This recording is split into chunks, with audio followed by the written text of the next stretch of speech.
Drone strike fired by Russia. Army led by President Vladimir Putin has killed 9 persons, which included a full family involving the father, mother and the daughter, after the military weapon of mass destruction hit a passenger's bus at the Bilopillia area in Sumy region of Ukraine early Saturday morning, signaling the ceasefire peace talks held during the week at Istanbul, Turkey was unsuccessful.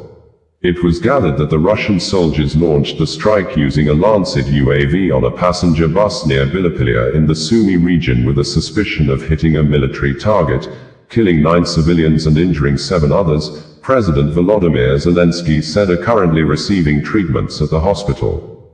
According to Zelensky, there are currently 7 wounded people in hospitals following a Russian drone strike on an ordinary passenger bus.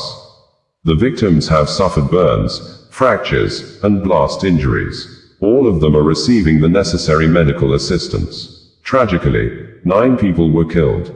All the details are being verified. According to preliminary reports, the Russians killed a family. Father, mother, and daughter died in the attack.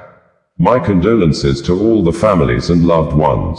All the deceased were civilians, and the Russians could not have failed to understand what kind of vehicle they were targeting. This was a deliberate killing of civilians. Yesterday, as on any other day of this war, there was an opportunity to cease fire.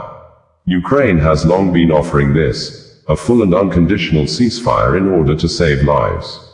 Russia retains nothing but the ability to continue killing. Pressure must be exerted on Russia to stop the killings.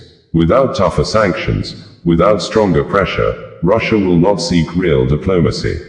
Yesterday in Istanbul, everyone saw a weak and unprepared Russian delegation without a meaningful mandate.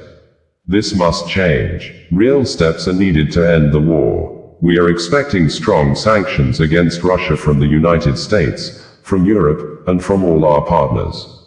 Diplomacy must start working. I thank everyone around the world who is truly helping. Not with words, but with strength.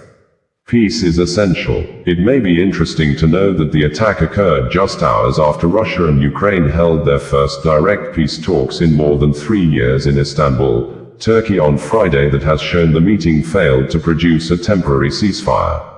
The strike is the latest in a series of deadly escalations, even as diplomatic talks between the two sides begin to resume. Commander Ihor Tkachenko, head of Sumy's military administration, confirmed, medics and rescuers have been urged